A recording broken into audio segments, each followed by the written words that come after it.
El Ministerio de Educación presenta Educativamente, un podcast sobre el bienestar socioemocional de nuestras comunidades educativas. Este podcast está compuesto por una serie de conversaciones con especialistas que nos entregan recursos y herramientas pedagógicas para fortalecer el bienestar socioemocional de nuestras comunidades educativas. Este espacio es promovido por el Ministerio de Educación. ¿Qué tal? ¿Cómo están? Bienvenidos y bienvenidas a esta conversación. En este capítulo exploraremos el compromiso democrático, una habilidad esencial que promueve la participación activa, el respeto por los derechos y las responsabilidades compartidas, además de un trabajo conjunto para construir comunidades educativas más inclusivas y equitativas y además respetuosas.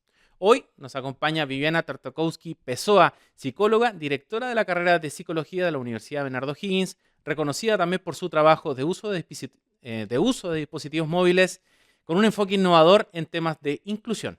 Bueno, Viviana, bienvenida, ¿cómo estás? Muy bien, muchas gracias por la invitación a participar. No, gracias a ti por acompañarnos también en esta conversación. Cuéntanos un poco, Viviana, desde tu experiencia, cómo puedes definir el compromiso democrático en los contextos educativos. Está difícil la pregunta, ¿cierto? Porque Es compromiso una pregunta democrático, abierta, sí, compleja, es ¿no? compleja, tiene distintos ribetes y sobre todo en un país como el nuestro, la verdad es que la participación siempre es un poco ilusoria, ¿cierto? Es como ilusión de participación. Y la verdad es que lo que está documentado es que cuando las comunidades educativas toman decisiones colaborativamente y co-construidamente, no solo el director, la directora, su equipo directivo, los y las docentes, la familia, que es súper importante incluirla en el proceso educativo, y además los y las estudiantes, por supuesto que pueden surgir iniciativas que tengan mucho más peso porque las personas se sienten que son responsables también al participar de decisiones de mucha índole, de convivencia escolar. Tú hablabas del uso de los dispositivos celulares en aula, te fijas, Claro. hay millones de temas que deberían trabajarse desde una participación real. Y ese es el ejercicio de la democracia que lamentablemente hemos visto ciertas fracturas, ¿cierto?, el último tiempo en nuestro país. Y también hay una historia también que yo creo que nos ha marcado en términos de que nos cuesta participar, nos da miedo. Siempre pensamos, ¿valdrá en mi opinión? ¿Valdrá la pena opinar? ¿Te fijas? Entonces, yo creo que también hay un tema cultural interesante también de poner sobre la mesa al hablar de estos temas. Claro, como que ha quedado muy instalado en la sociedad chilena a partir de los quiebres democráticos que tú comentabas, esto de que voy a votar pero da lo mismo porque mañana tengo que seguir trabajando, como que es un trámite más bien, como que no es algo en que el marcar un voto o el participar activamente, estoy hablando de un contexto súper específico de participación, que son las elecciones eh, para cargos de elección popular, que es Claro. solo una parte de la participación, hay muchas formas de participar, pero en esa en específico la gente tiene como esta desilusión de que votar por Juanito o por Pedrito da un poco lo mismo, o por Juanita o por Francisquita, da un poco lo mismo porque independiente de quién gane en esas disputas, como que mi opinión no está tan considerada, como que también hay espacios donde, lo voy a explicar primero en un espacio más arriba y luego lo bajamos a las comunidades escolares, pero por ejemplo el Congreso es muy cerrado, ¿no? O sea, tú eliges a una persona que te representa y luego te olvidaste de esa persona 4 años, no baja ese diputado o diputada a decirte, Ramón o Viviana, ¿qué hacemos acá? Hay un proyecto de ley que están dando, ¿cómo crees tú que yo debería votar porque yo te represento? Eso nunca ha pasado. He visto algunas iniciativas puntuales, pero eso en general no pasa. ¿Cómo podemos hacer que, por ejemplo, la opinión de los demás, de los estudiantes, las estudiantes, eh, para distintas decisiones que se toman dentro de las comunidades escolares, tengan alguna incidencia? ¿Qué se podría hacer? ¿Cuáles son las estrategias que tú ves o lo que te ha tocado en experiencia para que la opinión de las y los estudiantes empiece a tener mayor incidencia y no sea solamente anotar en una libreta invisible lo que piensa la gente? Claro, primero yo creo que hacernos cargo de que vivimos en un país y en una sociedad neoliberal. Te cuento que Chile tiene la mejor conectividad de Latinoamérica y del Caribe, entonces también tenemos, te fijas, muy buena conexión y eso produce más aislamiento en los niños, niñas y adolescentes. Por otra parte, esta escasa cultura que hay de participar realmente y de sentir que eres parte de una comunidad hace que sea difícil de verdad generar mecanismos donde la gente se sienta escuchada. Y si tú a eso le sumas actualmente esta desesperanza aprendida que ya está como instalada de todos los Claro. sectores políticos, ¿a quién le creo? ¿Te has fijado en las últimas elecciones? Ha sido como voto por el menos malo, ¿a quién le creo? Hay una pérdida de confianza a nivel institucional. Y eso yo creo que por tanto, como que yo prefiero ir de a poquito que ir con un gran proyecto, ¿me explico? Sí, Porque ir de a poco te permite ir haciendo cambios que sean micro y que después, si ese cambio pequeñito, estoy inventando, por ejemplo, en algún colegio que nos escuche, desde toda la evidencia científica, el director dice, sería bueno no ocupar celulares en el aula, por ejemplo, en los chicos y chicas de adolescentes, en niños ni niñas menores de 5 años, por supuesto que ojalá no. Desde ahí, que sea una decisión colegiada, que la converse con su equipo directivo, que se converse en las asambleas de padres, madres y apoderados, ¿te fijas? Y ahí va a ser muy distinto, porque si no, ¿qué va a pasar? Va a llegar el chico con el celular en el recreo, se va a poner a chatear, no sé, o whatsappear, según los dispositivos que tengo, las plataformas en línea, y va a generar un conflicto. Entonces, de alguna forma, si las decisiones fueran más participativas, desde algo tan sencillo como yo te decía, desde lo micro, podemos generar culturas de participación más a largo plazo. Que siéndote bien honesta y realista, yo creo que como con los últimos movimientos socioculturales que hemos vivido en Chile, no está tan sencillo. Entonces, por eso yo que más bien creo en la teoría del cambio mínimo, ¿cierto? Que un pequeño cambio puede abrirte las puertas a cambios mayores y de mayor envergadura también. claro. Ahí dábamos un ejemplo respecto de qué se decide en el uso del dispositivo móvil dentro del aula. ¿Qué otros ejemplos y qué otras formas de participación podrías entregarnos tú que se generen en las comunidades educativas? Claro, yo creo que también, por ejemplo, el que cada curso elija su directiva, aunque sean niños y niñas pequeños, ¿cierto? Estoy hablando hasta de kinder, ¿cierto? Porque tú les vas delegando funciones en relación a sus rangos etarios. Claro, Lo que pasa muchas veces, queridos, es como de que las personas o los profesores y profesoras es como, ya, tengo que hacer esto, también se entiende, o sea, están súper cargados los profes y las profas. Yo los admiro, así, porque de verdad es mucha la pega, las sí, po. familias están cada vez más, no quiero meterme, que lo eduque mi hijo, yo no tomo decisiones. Entonces, de esta no participación cuesta mucho ser profesor y profesora hoy en día. Y desde ahí yo creo que es súper importante, como que, por ejemplo, se elige la directiva. Ya, ¿cuáles van a ser mis roles y funciones? ¿Qué tengo que hacer yo como presidenta de curso? Estoy inventando en cuarto básico. Porque si no es como nominal y al final, ¿con quién se va quedando ese niño y esa niña? Ah, ser presidente da lo mismo. ¿Te Claro, fijas? O el ser tesorero. Ah, no me pagaron la cuota y no pasó nada, no pudimos hacer el paseo de curso. ¿Te fijas? Entonces, como que yo creo que ahí la responsabilidad, no solo del profesor o profesora jefe y de la comunidad educativa, sino que del padre, la madre o del cuidador principal, es ya, si mi hijo fue elegido presidente, tener claras esas funciones y apoyarlo, ¿te fijas? Y así podemos ir contracorriente de esta cultura que estábamos hablando recién, que está tan deteriorada en términos de no creer en la real participación, la desconfianza en las instituciones, ¿te fijas? Y este rol más bien de observadores que de participantes en una comunidad educativa. en tu opinión, ¿cuáles son los principales desafíos que están enfrentando los docentes para promover la participación activa? Nos comentabas ahí, por ejemplo, esta reticencia tal vez con los padres, madres y apoderados, ¿no? Tal vez con los alumnos también hay otros desafíos. ¿Sí? Si nos puedes comentar un poco en base a tu experiencia. Sí, yo creo que ahí hay dos temas súper centrales. Uno, que también hay cierto temor de la participación. Me explico, como que todavía hay pasó con la ley Karin, por ejemplo, que ahí me estoy yendo a lo organizacional, pero los colegios también son organizaciones, ¿te fijas? Claro, Y desde ahí es como, no sé, me pasaba con la ley Karin, que es algo que yo participé activamente del movimiento. Me tocaba ir a sensibilizar, así, por amor al arte, a un lugar y los jefes te decían, ay, no se le puede decir nada a nadie. Entonces, uh, no, no se trata de no se eso, es trata de el eso. cómo dice lo que dice. Es muy distinto que usted le diga a alguien, es penca, es malo, a que le diga, su trabajo no fue correcto. ¿Cómo Claro, lo hace para enmendar esta equivocación? ¿Te fijas? Entonces, exacto. desde ahí yo te diría que vivimos en una cultura, lamentablemente, donde está muy legitimado el maltrato verbal y eso también hace que haya cierto temor a darle más participación a los niños, niñas y adolescentes, como que se nos fueran a venir en contra, como que fueran una fuerza opositora. Cuando está muy estudiado que si formamos comunidades educativas reales, eso sí va a promover mayor calidad en los aprendizajes y la convivencia, que yo creo que ese es el nudo más crítico que tenemos hoy en día en los establecimientos educativos. Las personas se llevan muy mal y los índices de salud mental así lo demuestran, ¿te fijas?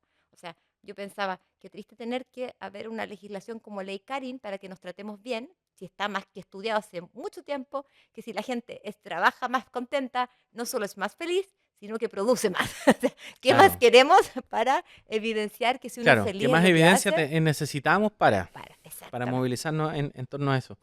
¿Qué estrategias o dinámicas recomendarías tú o nos podrías comentar que se han aplicado, que son exitosas para los equipos pedagógicos para trabajar este compromiso democrático, este involucramiento, esta participación en otros estamentos, por ejemplo, los estudiantes? Yo creo que lo primero es como no pensar dicotómicamente. ¿Te fijas? Últimamente han habido muchas legislaciones en términos de sancionar a Amazon, o sancionar, ¿cierto? No sé, Instagram para menores de 16 años, como pasó ahora en Australia hace poquito tiempo. Claro, y también estaba en discusión en otros países europeos como Francia. Exactamente, que es como las medidas restrictivas que no son malas per se, sino que hay que acompañarlas de otras medidas educativas, ¿cierto? Y que ojalá esas medidas también fueran, podríamos decir, socializadas y convenidas con la comunidad, no que vengan de arriba y me impongan algo. Eso yo creo que es súper importante, independiente de que está súper estudiado, que el uso de dispositivos celulares a temprana edad no es adecuado. Entonces, desde ahí yo te diría, es central, desde mi experiencia, ir trabajando en pequeño y por una parte no tener como el absolutismo, o no participo nada o participo todo. Te fijas, sobre todo si tenemos una cultura de la no participación, instalar la participación real es súper difícil de la noche a la mañana, es como soy otra persona.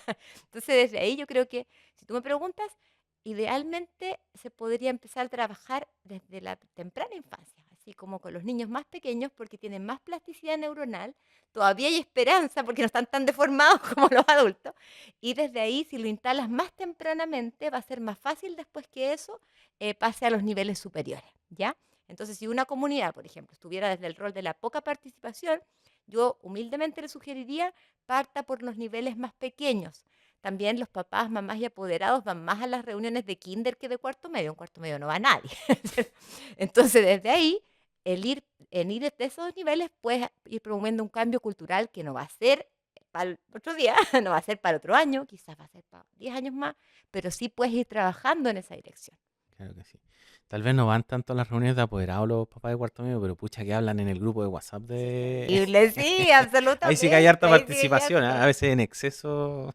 Es que ahí tienes como eh, lo incógnito, pues, te fijas el no sí, ¿no? Y mostrar la tu comodidad que estás rostro. sentado en cualquier lado, la comodidad de tu casa también, en otro espacio, y se lanzan a veces Es que distintos tipos de mensajes, también, ¿no? Ramón, ahí tú tocaste un tema súper importante. Sí. Yo creo que otro elemento central es en las comunidades educativas falta felicitar. ¿Cuántas veces te han citado? No sé si eres papá, yo soy mamá. No todavía, no todavía. Yo soy mamá y nunca me han citado. O sea, mi hija le va súper bien gracias a la vida, pero es súper buena compañera, que es lo que más me importa. Pero nunca te dicen, oh, su hija lo está haciendo bien. Siempre es como te citan.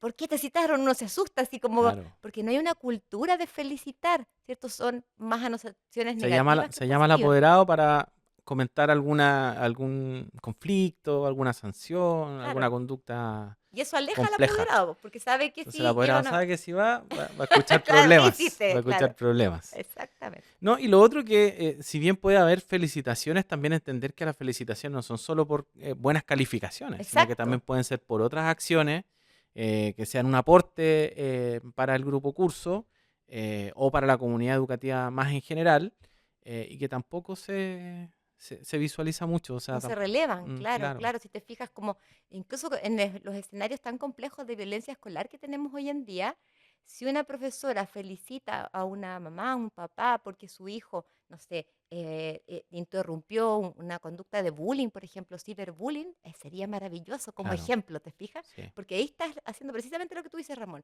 como felicitando y valorando no solamente el ámbito académico, sino que también el ámbito que se dice las habilidades blandas, que son las más duras porque son las más Más difíciles difíciles de... de Sí. asirse. Y también, ¿cómo se llama? Los aspectos socioemocionales que implican vincularse en la comunidad educativa. Preguntarte sobre lo que hemos ido conversando a lo largo de la conversación, que es este uso de los dispositivos móviles. ¿Cómo lo ves tú? También es un distractor, ¿cierto? Es un elemento complejo, pero también puede ser una herramienta que puede fortalecer alguna tarea, alguna vinculación, una forma de participar. También hay varias formas de participación en que usando un dispositivo móvil se puede hacer una rápida encuesta. ¿Cómo lo ves tú? O sea, ahí volvemos a lo mismo. Estas cosas dicotómicas o dogmáticas nunca sirven, ¿te fijas? Porque cada familia, cada comunidad educativa son diferentes, son mundos distintos. Entonces yo creo que lo que sí hay consenso Ramón, es que, por ejemplo, si tú tienes una guaguita, no le pases el celular, ¿te fijas? Claro. Ojalá un niño o una niña menor de 5 años no tenga acceso a las pantallas.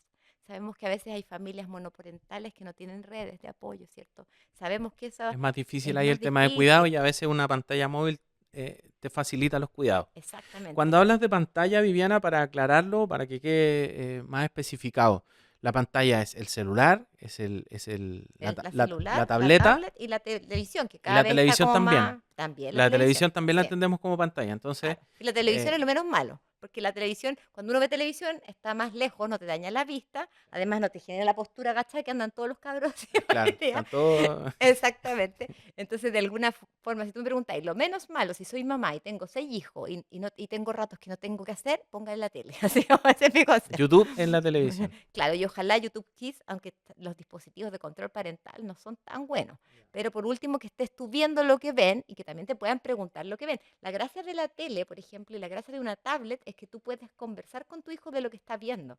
En cambio, cuando están en el celular y Están más con, demasiado están demasiado ensimismados ensimismados, ¿te fijas? Entonces, además te genera un efecto de estar solo y sola con el de mundo. aislamiento. Exactamente. Y eso es muy complejo también. Exactamente. Mm, Entonces te fijas como de 0 a 5 es súper importante en términos de incluso del desarrollo de la personalidad de un niño, de una niña, de un niño, y una niña en esa edad, que exploren el mundo, que se ensucien, que se claro. Que caigan, toquen que las toquen cosas, las ¿no? cosas, que Las huelan, texturas. que vean colores, que identifiquen, Claro, que el papá los abrace, el apapacho, que tanta falta nos hizo en la claro. pandemia.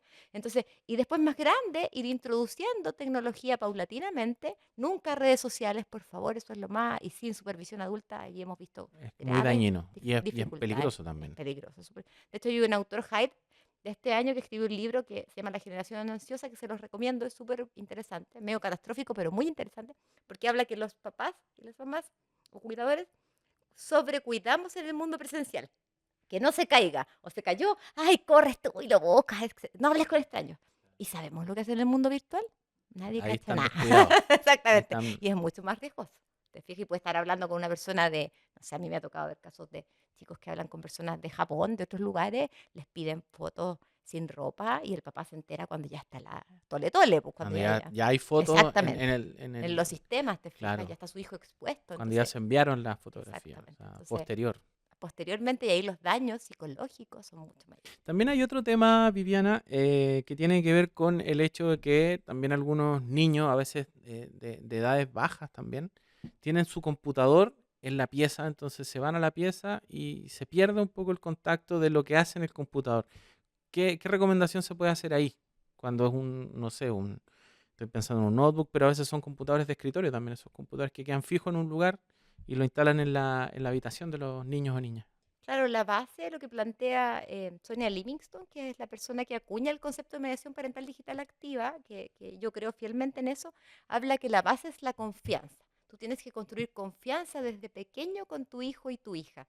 Y así no tenéis que ser el investigador privado que esté viendo así Claro. como, oh, ¿qué está viendo? Sino que le puedes preguntar.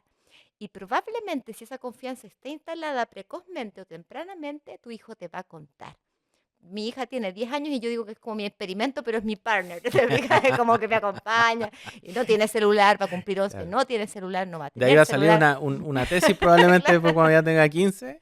Claro, y ella se ha dado cuenta, te fijas, en Ajá. niños de su curso, son poquitos porque he logrado impregnar con esta visión de no compren celular a los papás y las mamás. Hay otras formas de conectarse cuando los papás están separados, por ejemplo, que no necesariamente conectan a tu hijo con las redes sociales. No vamos a hacer propaganda, pero existen. Claro. Em, Videollamadas, ese o tipo de de estos de cosas. palo, ¿cierto? Que no tienen redes sociales, por ejemplo. Si estás separado, hay relojes, hay muchas formas de comunicarse que impliquen hablar, pero no estar conectado a las redes sociales. Y ella me cuenta, pues me dice, mamá, tenías razón.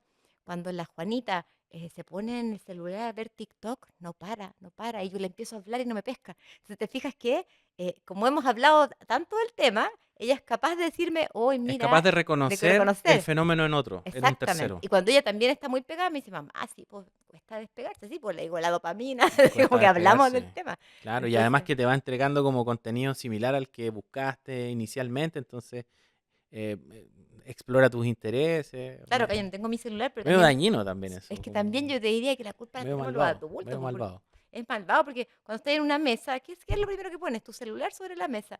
Y desde ahí, en el fondo, muchas veces estás comiendo con tus hijos y estás chateando. Entonces, ¿qué ejemplo le estás dando? Tú me preguntabas cómo hacerlo con los computadores en solo. Yo creo que hay momentos y momentos. Ya, Momentos para comer en familia, ojalá sin dispositivos celulares. exacto. ¿No te ha pasado comerte un paquete de cabritas viendo una película y que te comiste todo y no cachaste nada antes que partiera la película? ¿Te fijas que perdemos la Especialmente en el conciencia? cine, ¿no? Uno va Sí, al cine, compra palomitas, claro. una bebida, un agua, qué sé yo, se instala, empiezan los trailers de Y varias ya se películas, acabaron. se acabó todo. Claro. Entonces empieza la película y no hay nada en el paquete de ¿Te cabrita. fijas? Eso mismo pasa, que perdemos la conciencia. Entonces, es súper importante, sobre todo, este es un tema múltiples áreas, porque está la obesidad infantil, está todo el déficit atencional. Te fijas que se incrustan Claro. muchas variables, pero ahí tenemos que partir como ejemplo, padre y madre, o cuidador principal. ¿Te fijas?